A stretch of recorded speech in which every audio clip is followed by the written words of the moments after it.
Tercer bloque de Fórum, aquí la tenemos con nosotros sentada Betiana Cabrera Fasolis. Gracias por venir, Betiana. ¿Qué tal, Betiana? ¿Cómo Un placer, gracias. Bien. Bueno, ¿cómo están viviendo hoy desde... Lo charlamos recién un poquito en la previa. Sí. Es una campaña que con la situación del país es difícil de llevar adelante porque digamos que las prioridades de la gente hoy no son pensar en quién van a votar, sino en cómo van a llenar el changuito, en qué van a hacer el mes que viene, si van a tener o no van a tener trabajo. Digamos, son muchas cosas que están por encima de la campaña en sí, ¿no? Así es, la verdad es que estamos, los y las argentinas estamos en una situación bastante compleja,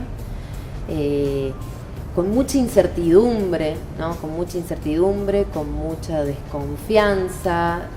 Hay un antes y un después a partir de las PASO que complejiza y cambia el panorama, ¿no? Y bueno, en ese sentido, ahí me parece que para quienes estamos haciendo campaña, para quienes estamos en plena campaña, también hay un llamado de atención acerca de cuáles son las prioridades o hacia dónde tenemos que apuntar, ¿no?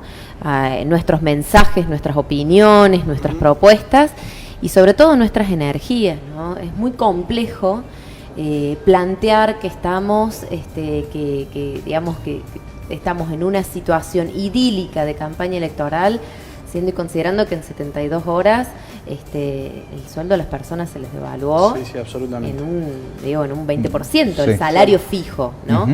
Entonces, estas cosas para tener en cuenta, estamos en una Argentina que bueno, que es como que le seguimos exigiendo que nuestros gobernantes, nuestros actuales gobernantes estén a la altura de las condiciones y ahora tenemos la incertidumbre de ni siquiera saber si justamente podemos estar a la altura de las condiciones. El corrimiento, si se quiere, del escenario de la campaña que llevó a cabo Roberto Labaña, Sí. al pronunciarlo, que se iba a tomar, iba a suspender la campaña, ¿es un corrimiento político o es definitivamente ponerse al lado de la gente y entender esta situación? Es esta mirada también, ¿no? Es esta mirada, bueno, Roberto desde el comienzo y su campaña, digamos, la campaña de todo consenso federal es como que gira sobre todo y gravitaciona sobre todo en la situación económica, ¿no? En la situación económica del país y en las medidas reales, factibles, de cómo resolvemos esta coyuntura tan terrible, esta crisis, ¿no?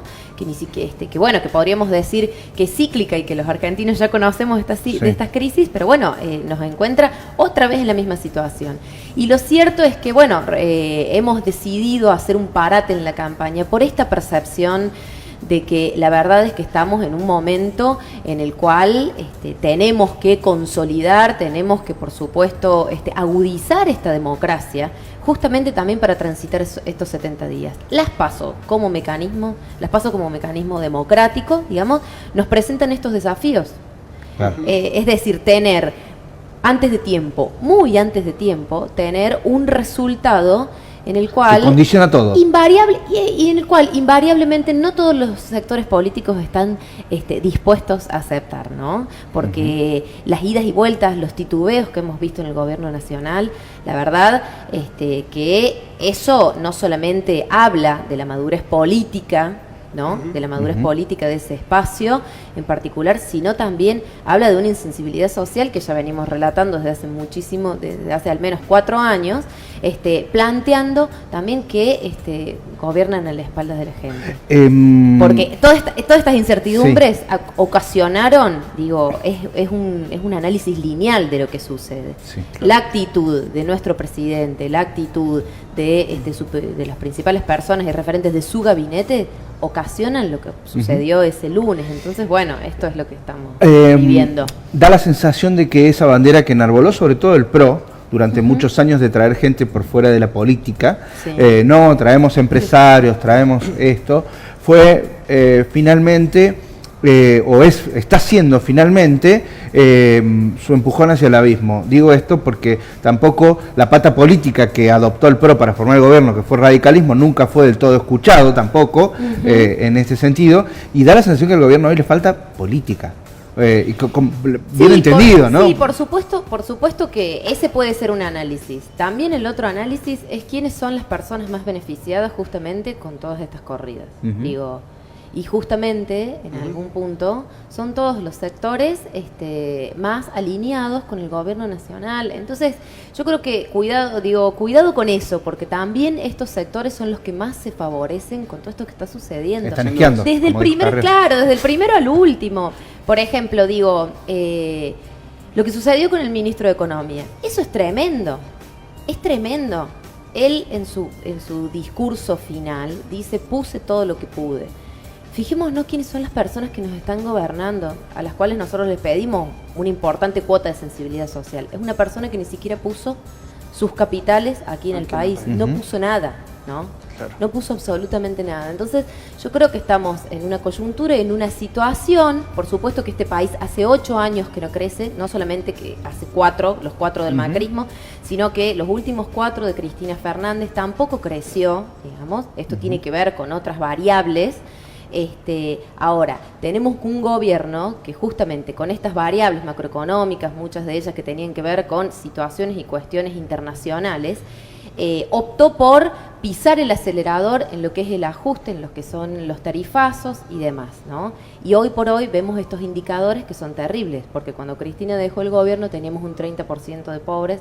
Por supuesto que lo criticamos muchísimo porque ni siquiera lo podíamos medir con nuestros órganos oficiales, ni siquiera teníamos el INDEC.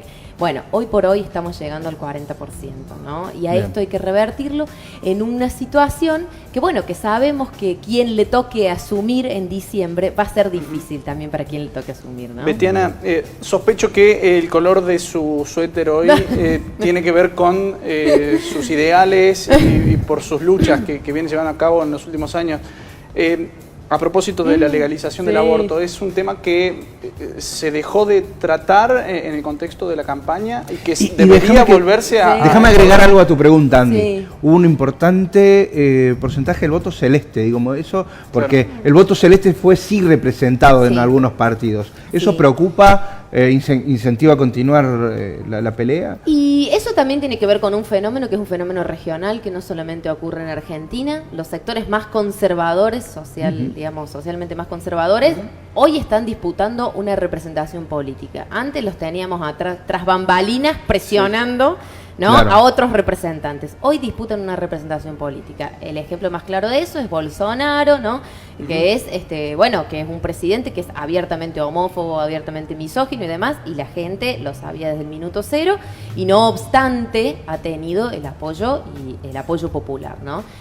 Lo mismo creo que ocurre aquí en Argentina. Hay un sector que abiertamente va a disputar a partir de esos discursos que lamentablemente consideramos que tienen que ver con un ataque pleno a lo que es la diversidad de pensamientos, ¿no? Entonces es terrible porque nosotros siempre, la historia nos enseñó que previo a los ataques de odio, previos a las expresiones de odio más extremas, vienen los discursos de odio. Entonces, yo creo que hay que tomarlos con pinza. Y en este marco, bueno, es un problema que este sea un año electoral. Tenemos que saber que la Cámara de Diputados no llegó a sesionar ni en 20 oportunidades este año, es decir, no han trabajado para nada nuestros diputados y nuestras diputadas. Sí están sucediendo algunas cosas en el Senado. Consideramos que, en parte el rol del movimiento feminista, pero también del movimiento de mujeres, de algunos sectores importantes de la academia, de la ciencia, del sector de la salud al cual yo pertenezco, hemos ganado mucho en lo que es la despenalización social, ¿no? Desenclosetar este tema que durante tanto tiempo estuvo escondido. Nos falta disputar el poder. Nos falta llegar a los espacios concretos de poder. Y ese es el gran desafío. Sabíamos que este año iba a ser complejo, no obstante, no deja de ser una oportunidad para que lo presentemos. El proyecto se va a presentar todos los años que haga falta hasta que sea ley. Betiana, en este contexto, la última de mi parte también, en este contexto de esta polarización que se dio, y que de alguna manera anticipó casi la primera vuelta, a ver, ¿cuáles son las opciones que le queda, por ejemplo, a Consenso Federal para tratar de transmitir esta opción real de poder, y si no es de poder, que sea una opción legislativa, digamos, para poder tener una representación que también en el próximo gobierno pueda tener la posibilidad de negociar ciertas cosas? Bueno, justamente el objetivo de Consenso Federal es ser un bloque de poder, ¿no? Es una opción real de poder que la vamos a ver en la Cámara de Diputados, ¿no? Y la vamos a ver sobre todo siendo muy protagonistas de los próximos tiempos que le toquen vivir a la Argentina, que no van a ser fáciles, ¿no? Y eso es muy, bueno, y eso es muy importante para un espacio que tiene menos de un año, que nació como alternativa federal, un espacio que fue muy atacado, ¿no? Sí. Y que fue también y bueno, y que fue muy tironeado en el sentido de que inclusive, bueno, recordemos, nació con Pichetto, nació con Massa, bueno, los dos sectores que han polarizado más fuertemente, con mucha intención por parte de los medios, de los operadores. Con algunas participaciones de Schiaretti también. Tal cual, pero bastantes, y los dos sectores que han polarizado como más fuertemente y que han elegido a quién tenía que ser el enemigo, ¿no? Entonces, por ahí para Macri le era muy funcional que estuviese Cristina, digamos, para el kirchnerismo le era muy funcional la oposición al macrismo. Entonces, nosotros creemos que pese a todo eso vamos a tener una representación legítima, distintiva y por supuesto que acompañe un nuevo momento que nos va a tocar vivir como país, que necesita, sin lugar a dudas, necesita de mucho diálogo, de mucho consenso, de mucho trabajo. Acá no van a haber recetas mágicas, acá no van a haber tratamientos express de absolutamente nada, porque la verdad es que tenemos que trabajar muy duro, sobre todo la clase política, ¿no? Ya sé que no me va a responder, pero se lo pregunto igual. Ustedes desde su espacio y ante esta polarización absoluta que hubo en la PASO y que probablemente haya en las generales, ¿no incentivan al corte de boleta? Al menos elijan nuestros diputados pensando en esta elección. No, para nada incentivamos el corte de boleta, pero sabemos que hay en algún punto algún grado de corte de boleta, ¿no? Y que en todo caso eso sí los puede favorecer, digamos. Tal cual, sí, nos puede favorecer. Bueno, yo creo que en Córdoba, con la presencia de Hacemos por Córdoba, con boleta corta, en realidad ellos son los que ranquean de más corte de boleta, digamos. Ellos son los que empujan la mayor cantidad de corte de boleta, esto hay que decirlo, digamos, y lo hemos visto ya en las PASO. Ahora sí tenemos una importante cantidad de corte de boleta, pero también sabemos que en el marco de lo que sucedió coyunturalmente post-PASO, ¿no? Hay una valoración distintiva, ¿no?, sobre Mauricio Macri como candidato, ¿no?, sobre nuestro presidente. Y sabemos que este espacio, Consenso Federal, va a crecer a expensas, ¿no?, de ese espacio, ¿no? Bien. Entonces, esto, digamos, ya lo estamos viendo y bueno, nos parece que tiene que ver con algo, nos parece que tiene que ver justamente con estas expectativas que han sido en algún punto y en alguna medida traicionadas, ¿no? Bien. Muchísimas gracias. Gracias a ustedes. Probablemente la llamemos para más adelante, antes de las generales. Bien, Andy, vamos a la pausa. Ya está Orlando Arduz aquí con nosotros y vamos a estar en el próximo bloque con él. Seguro.